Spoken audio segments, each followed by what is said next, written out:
ओम श्री गणेशाय नमः। अथ श्री गणपत्यथर्वशीर्षम्। हरिः ओम नमस्ते गणपतये। त्वमेव प्रत्यक्षं तत्त्वमसि, त्वमेव केवलं कर्तासि, त्वमेव केवलं धर्तासि, त्वमेव केवलं हरतासि, त्वमेव सर्वं खल्विदं ब्रह्मासि। त्वं साक्षादात्मासि नित्यं। ऋतं वच्मि सत्यं वच्मि, अवत्वं माम् अवक्तारम् अवश्रोतारम् अवदातारम् अवधातारम् अवानुचानमवशिष्यम् अवपश्चात्तात् अवपुरस्तात् अवोत्तरात्तात् अवदक्षिणात्तात् अवचोर्ध्वात्तात् अवाधरात्तात् सर्वतो मां पाहि पाहि समन्तात्। त्वमवाङ्मयस्त्वं चिन्मयः, त्वमानन्दमयस्त्वं ब्रह्ममयः, त्वं सच्चिदानन्दाद्वितीयोऽसि, त्वं प्रत्यक्षं ब्रह्मासि, त्वं ज्ञानमयो विज्ञानमयोऽसि। सर्वं जगदिदं त्वत्तो जायते, सर्वं जगदिदं त्वत्तस्तिष्ठति, सर्वं जगदिदं त्वयि लयमेष्यति, सर्वं जगदिदं त्वयि प्रत्येति। त्वं भूमिरापो नलो नीलो नभः, त्वं चत्वारि वाक्पदानि, त्वं गुणत्रयातीतः, त्वमवस्थात्रयातीतः, त्वं देहत्रयातीतः, त्वं कालत्रयातीतः,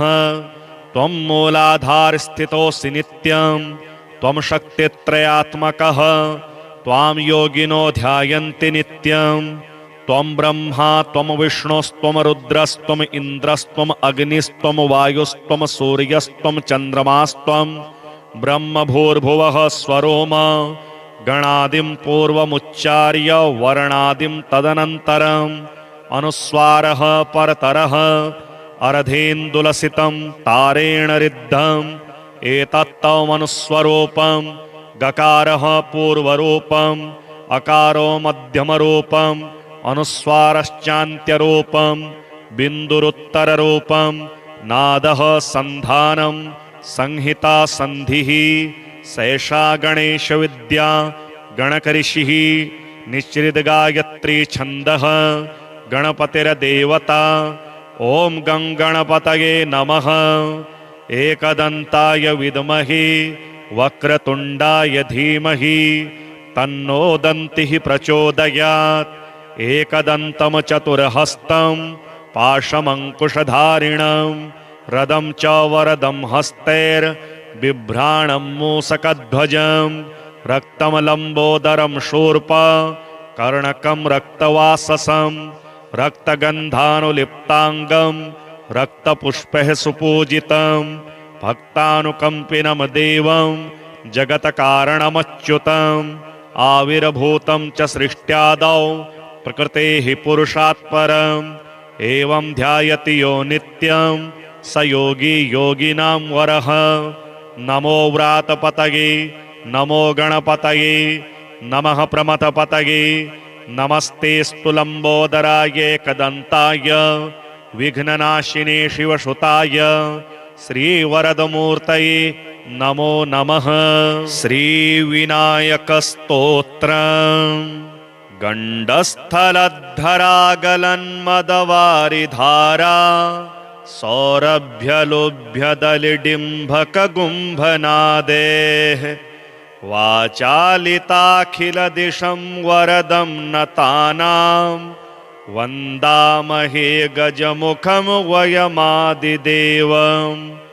गर्विष्ठखेचरपुरत्रयनाथ दैत्य भङ्गोद्यतः स्वयमयं परमेश्वरोऽपि। आदौ यमेव परिपूज्य विधूत सर्व विघ्नो जिगायतमिमं वयमाश्रयामः।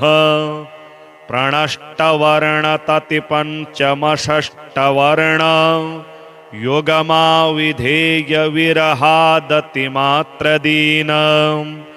प्रायेत मामनुदिनं निजपुष्करात् कुम्भस्थरत्ननिकरानभिवृद्ध विद्यदेवः पदमासहाय गिरिजापतिरत्यवाग दीशदेवादिनाकनिलयैर्निवता सहाये अन्वास्यमानमखिलास्वपि दिक्षु सिद्ध लक्ष्मी सहायमनिशं शरणं भजामः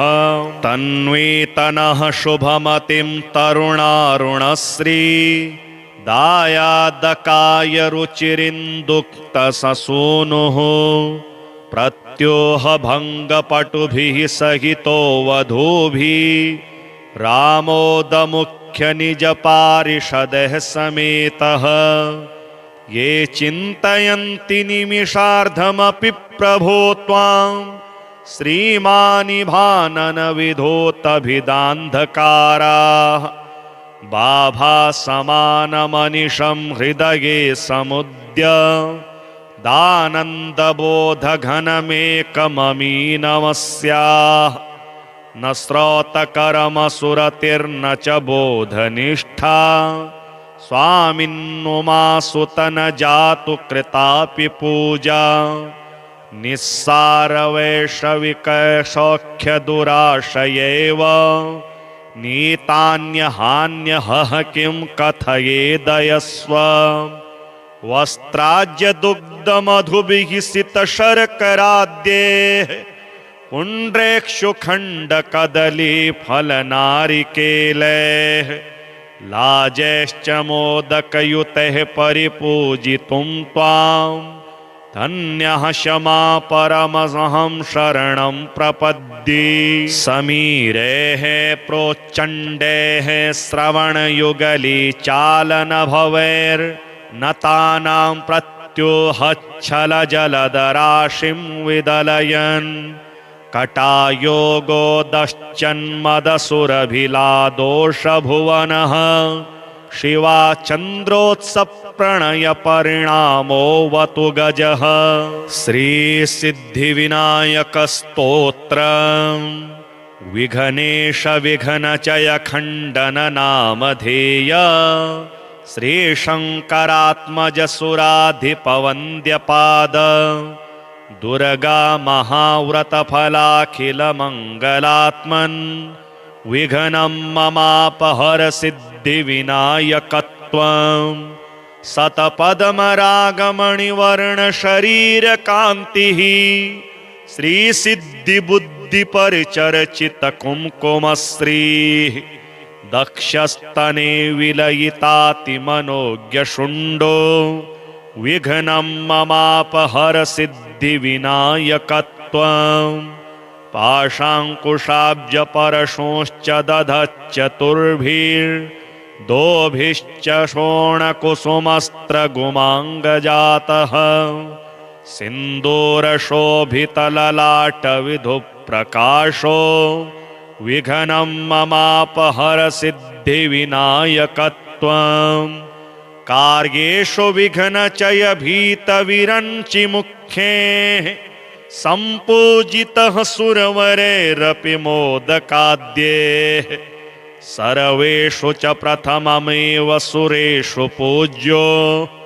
विघ्नं ममापहर सिद्धिविनायकत्वं शीघ्राञ्चनस्खलनतुङ्गरवोर्ध्वकण्ठ स्थूलोन्द्रुरुद्रवणहासितवेवसङ्गः शोर्पश्रुतिश्च पृथुवर्तुलतुङ्गतुन्दो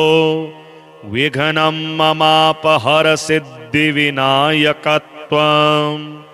यज्ञोपवीतपदलम्भितनागराजो मासादिपुण्यदद्रशीकृतर्क्षराजः भक्ताभयप्रददयालय विघ्नराज विघ्नं ममापहर सिद्धिविनायकत्वं सद्रत्नसारततिराजितसत्किरीटः कौसुम्भचारुवसनद्वय ऊर्जितश्रीः सर्वत्र मङ्गलकरस्मरणप्रतापो विघ्नं ममापहर सिद्धिविनायकत्वं देवान्तकाद्यसुरभीतसुरार्तिहर्ता विज्ञानबोधेन वरेण तमोपहर्ता आनन्दितत्रिभुवनेषु कुमारबन्धो विघ्नं ममापहर सिद्धिविनायकत्वम्। हरिः ॐ नमस्ते गणपतये त्वमेव प्रत्यक्षं तत्त्वमसि त्वमेव केवलं कर्तासि त्वमेव केवलं धर्तासि त्वमेव केवलं हरतासि त्वमेव सर्वं खल्विदं ब्रह्मासि त्वं साक्षादात्मासि नित्यं ऋतं वच्मि सत्यं वच्मि अवत्वं माम् अवक्तारम् अवश्रोतारम् अवदातारम् अवधातारम् अवानुचानमवशिष्यम् अवपश्चात्तात् अवपुरस्तात् अवोत्तरात्तात् अवदक्षिणात्तात् अवचोर्ध्वात्तात् अवाधरात्तात् सर्वतो मां पाहि पाहि समन्तात्। त्वमवाङ्मयस्त्वं चिन्मयः त्वमानन्दमयस्त्वं ब्रह्ममयः त्वं सच्चिदानन्दाद्वितीयोऽसि त्वं प्रत्यक्षं ब्रह्मासि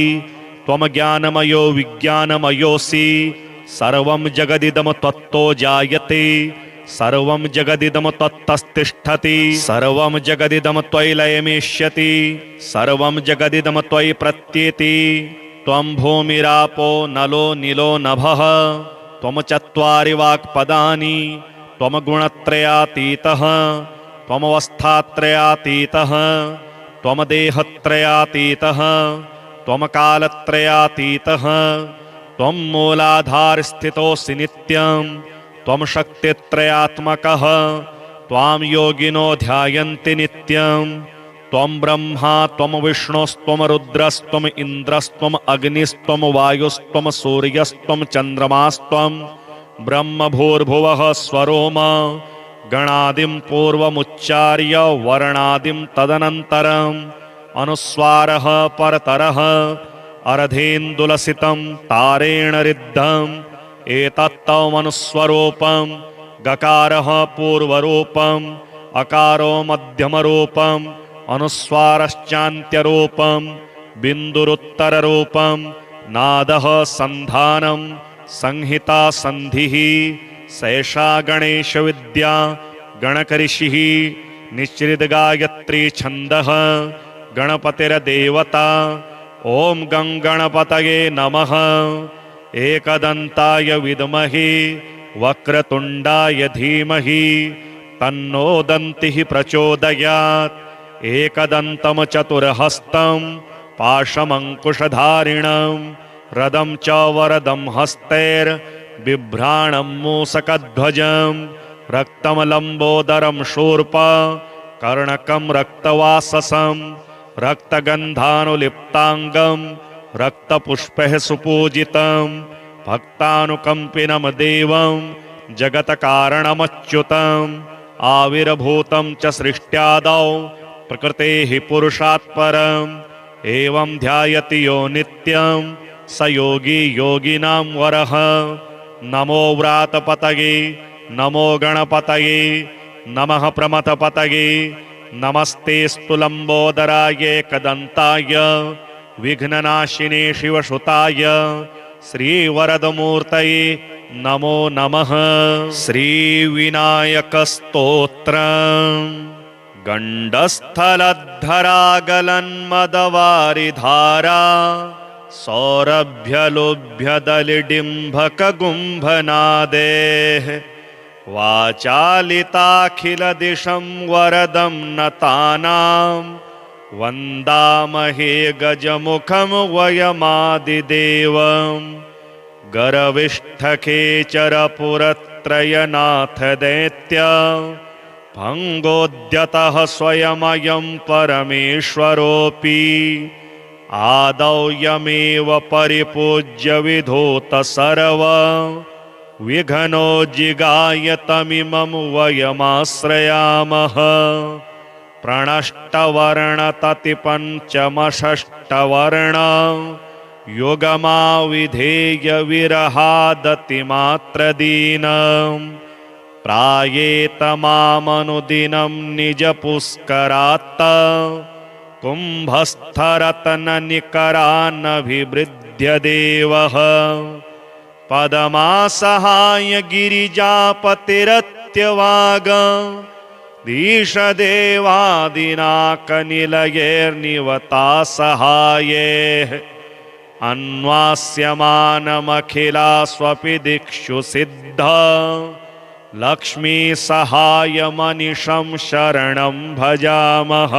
तन्वीतनः शुभमतिं तरुणारुणश्री दायादकाय रुचिरिन्दुक्तससूनुः प्रत्योहभङ्गपटुभिः सहितो वधूभिः रामोदमुख्यनिजपारिषदः समेतः ये चिन्तयन्ति निमिषार्धमपि प्रभो त्वां श्रीमानिभाननविधोतभिदान्धकाराः बाभासमानमनिशं हृदये समुद्य दानन्दबोधघनमेकममीनमस्याः न श्रोतकरमसुरतिर्न च बोधनिष्ठा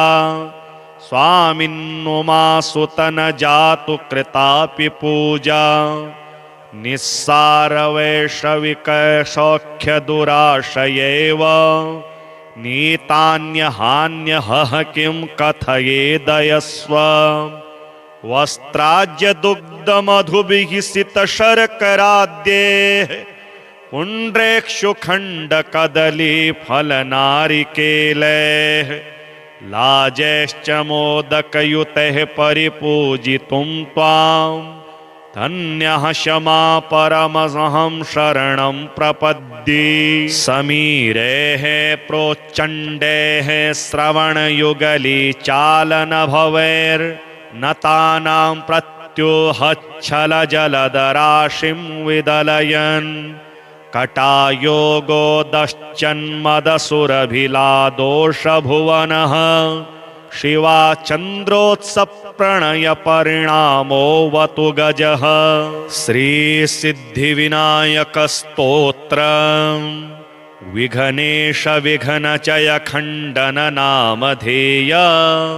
श्रीशङ्करात्मजसुराधिपवन्द्यपाद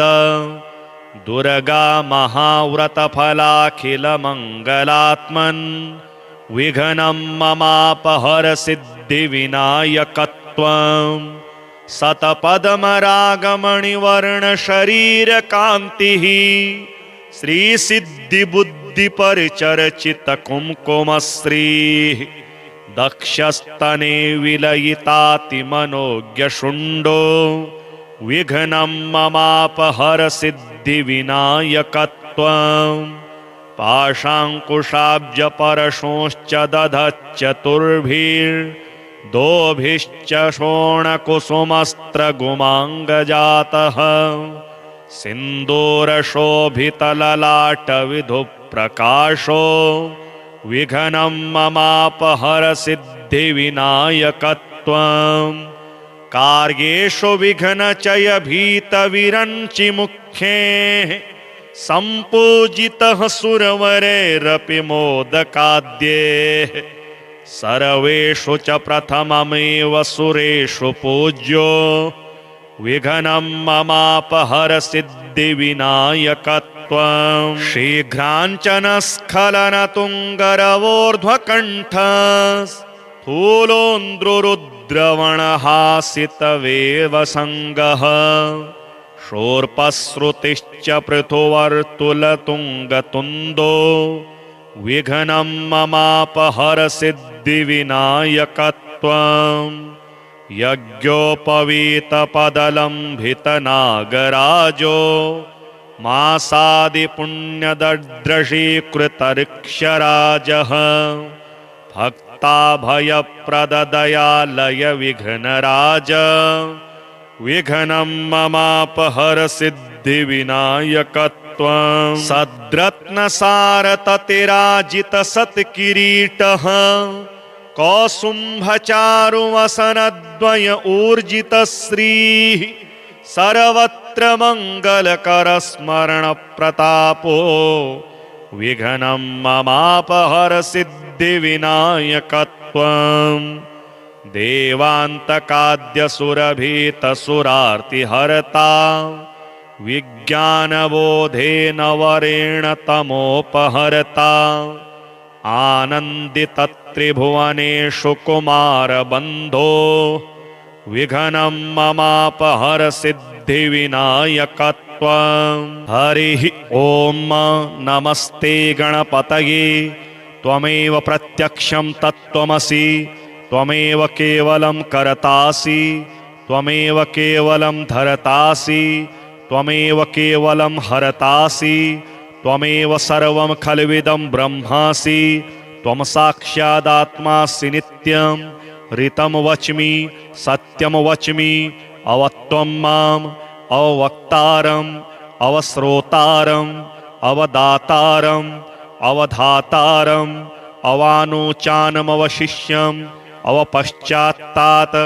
अवपुरस्तात् अवोत्तरात्तात् अवदक्षिणात्तात् अवचोर्ध्वात्तात् अवाधरात्तात् सर्वतो मां पाहि पाहि समन्तात् त्वमवाङ्मयस्त्वं चिन्मयः त्वमानन्दमयस्त्वं ब्रह्ममयः त्वं सच्चिदानन्दाद्वितीयोऽसि त्वं प्रत्यक्षं ब्रह्मासि त्वं ज्ञानमयो विज्ञानमयोऽसि सर्वं जगदिदं त्वत्तो जायते सर्वं जगदिदं त्वत्तस्तिष्ठति सर्वं जगदिदं त्वयि लयमेष्यति सर्वं जगदिदं त्वयि प्रत्येति त्वं भूमिरापो नलो नीलो नभः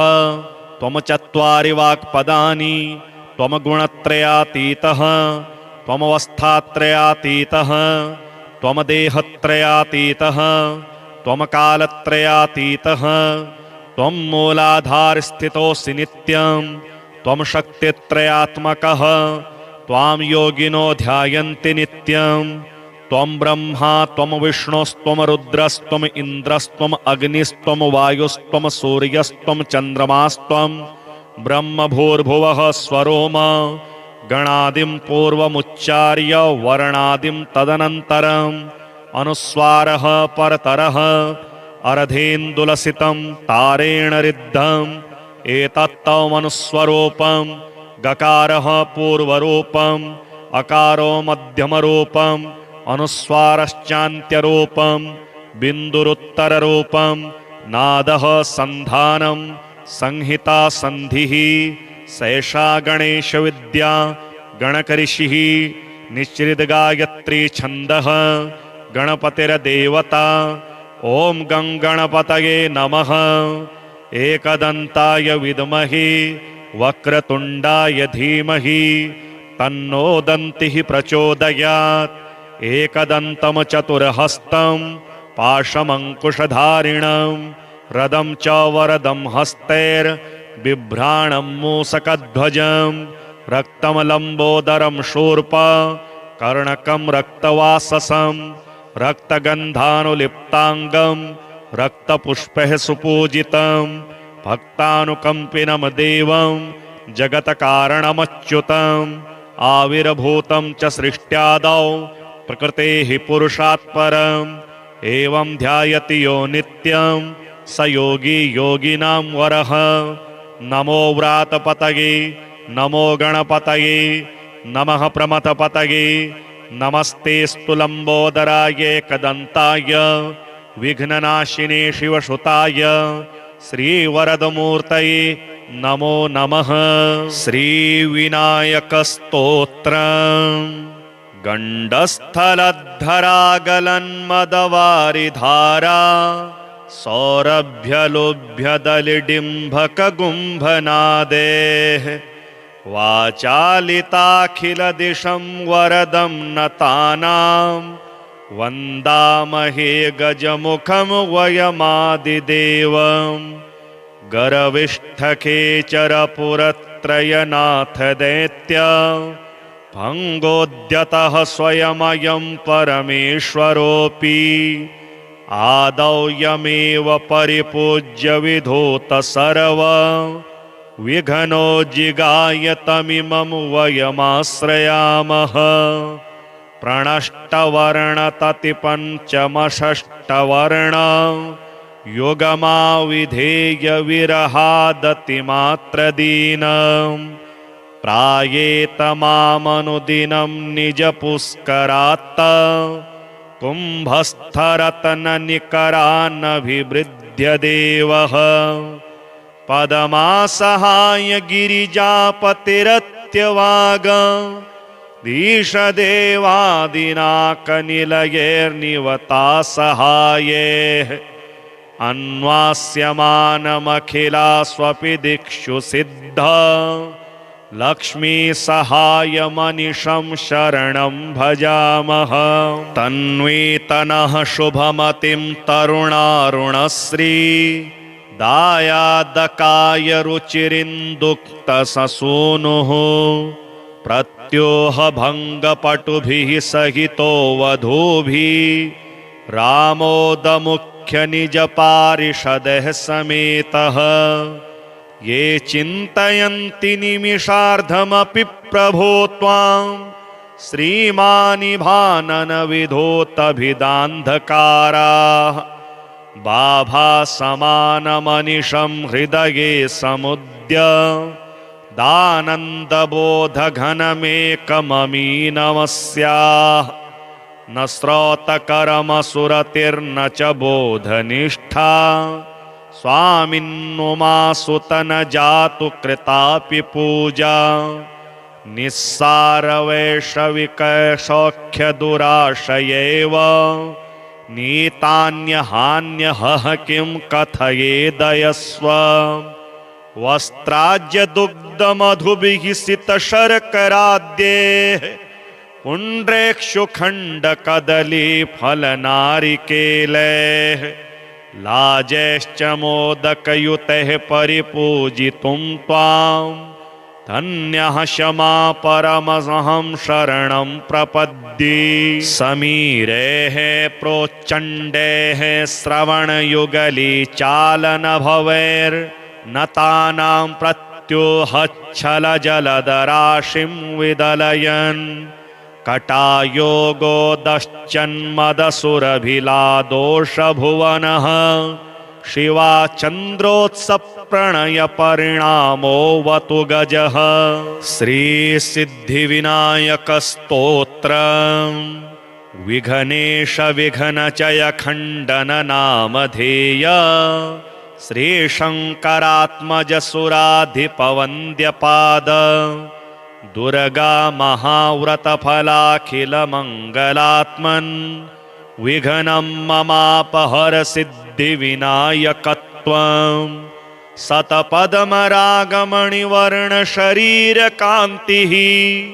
श्रीसिद्धिबुद्धिपरिचर्चितकुङ्कुमश्रीः दक्षस्तने विलयितातिमनोज्ञशुण्डो विघ्नं ममापहर सिद्धिविनायकत्वं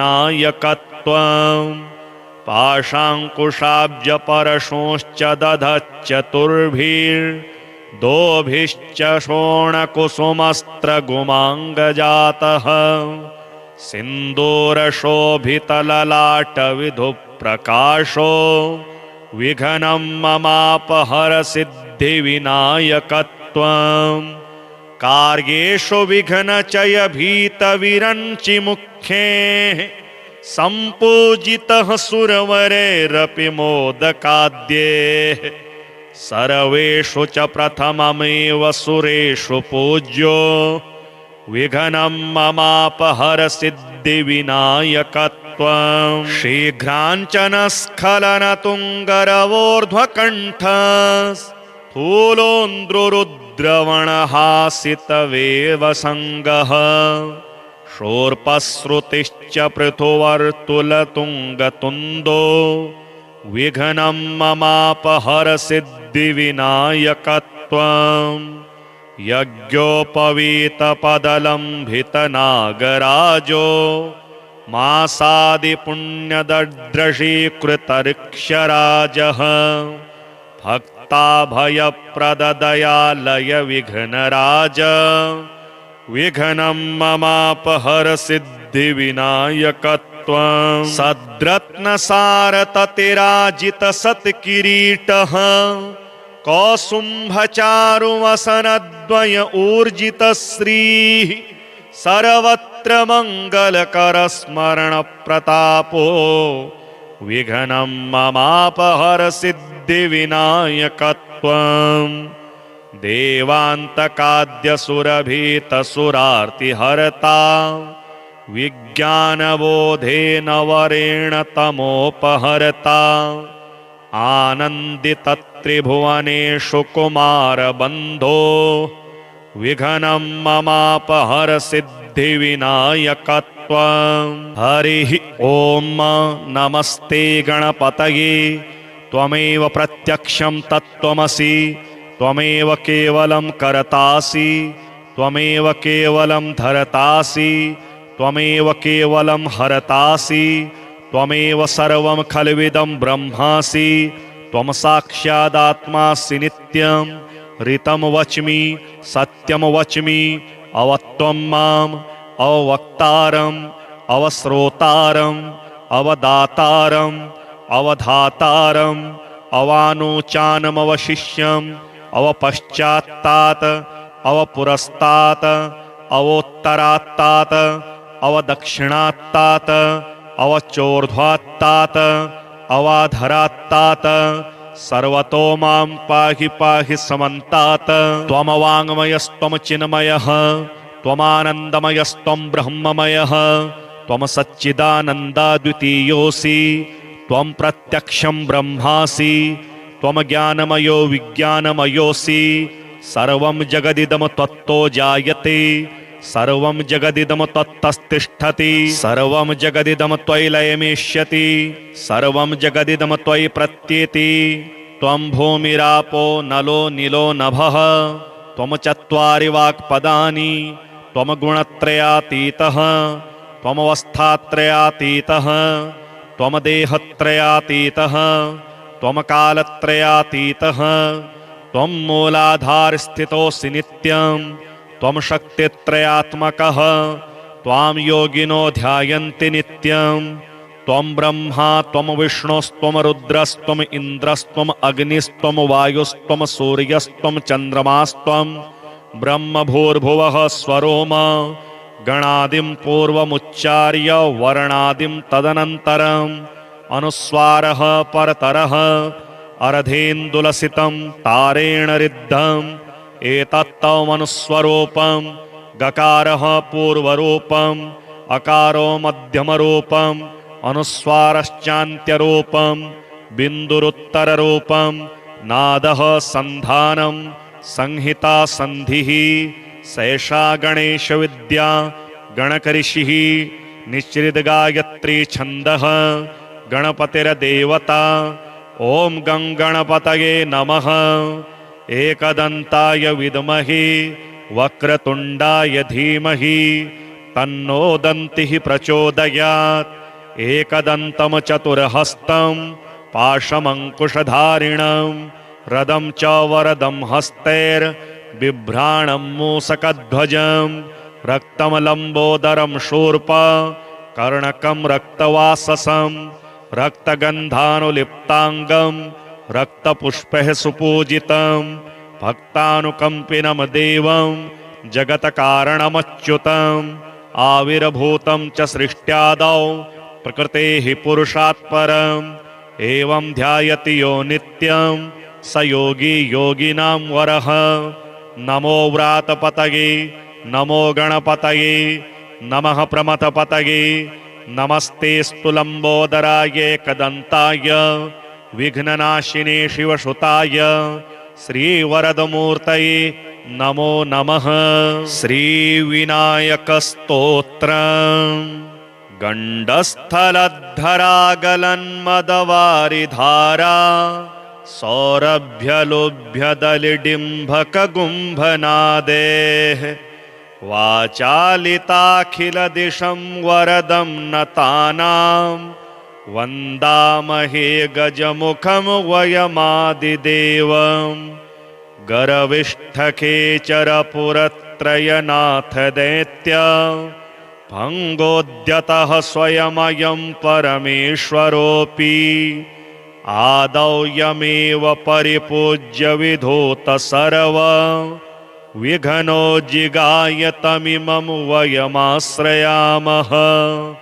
प्रणष्टवर्णततिपञ्चमषष्टवर्ण युगमाविधेय विरहादतिमात्रदीनं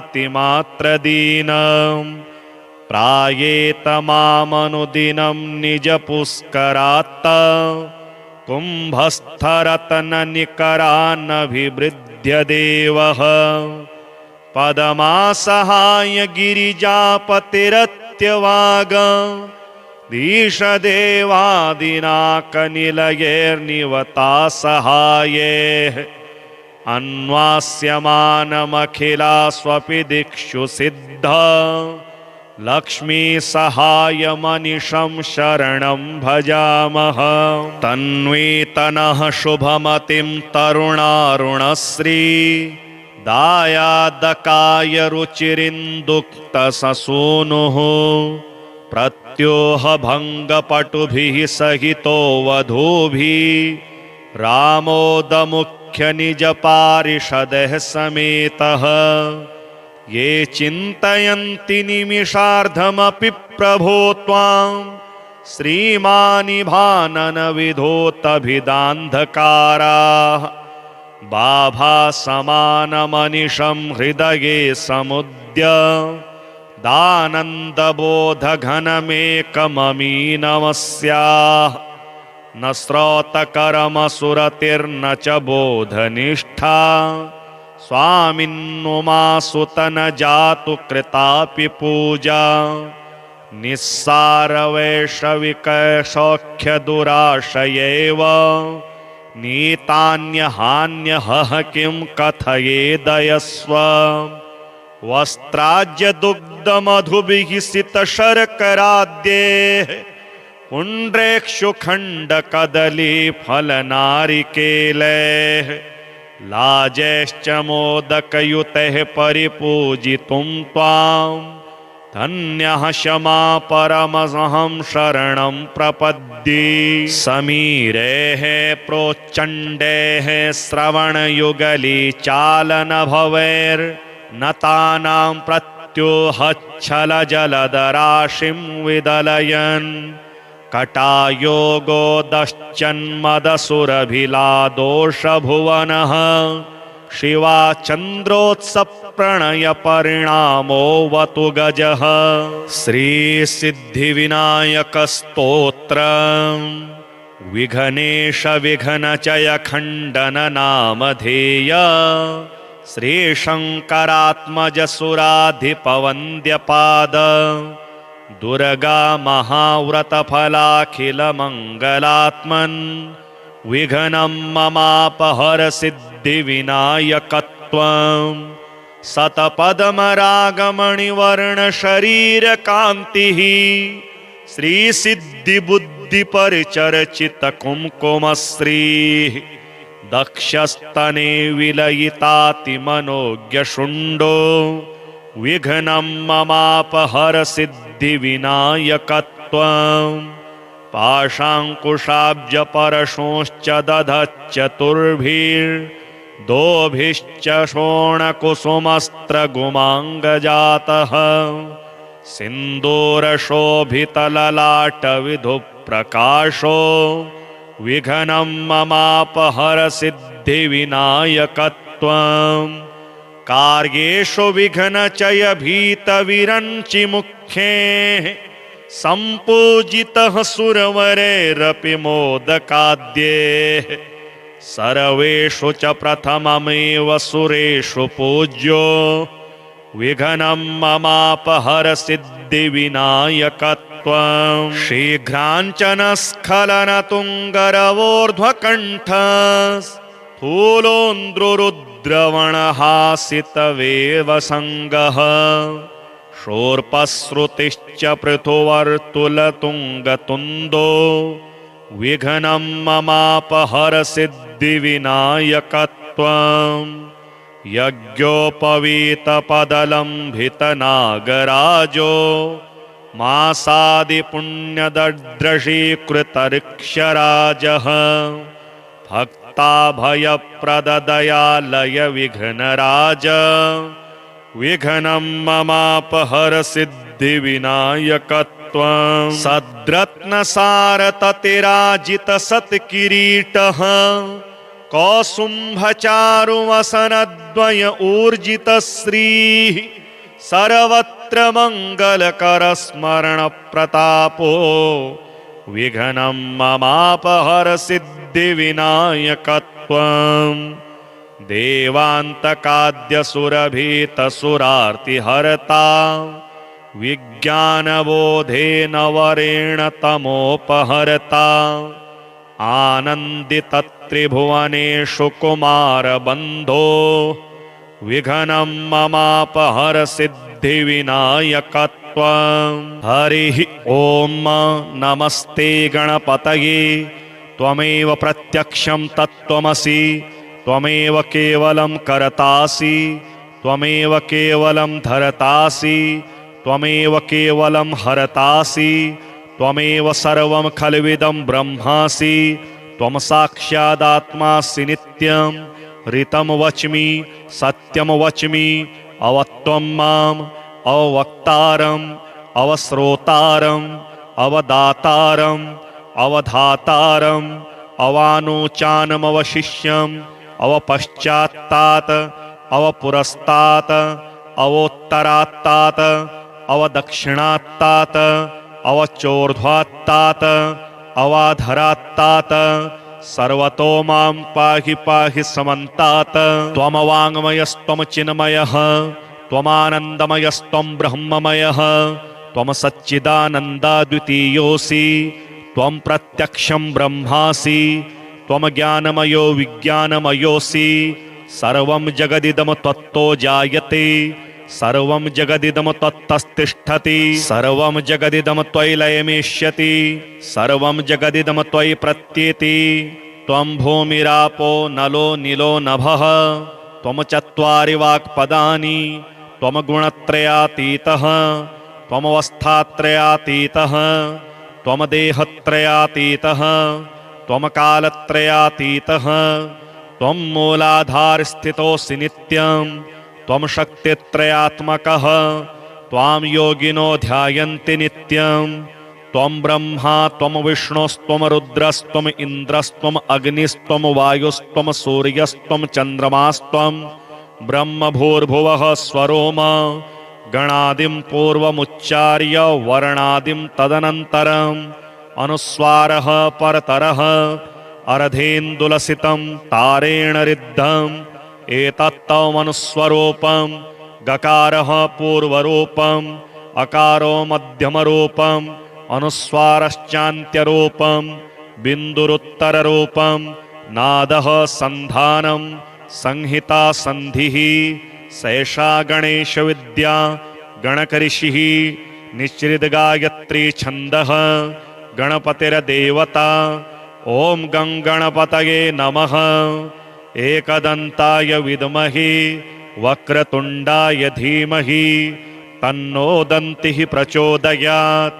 एकदन्तं चतुर्हस्तं पाशमङ्कुशधारिणं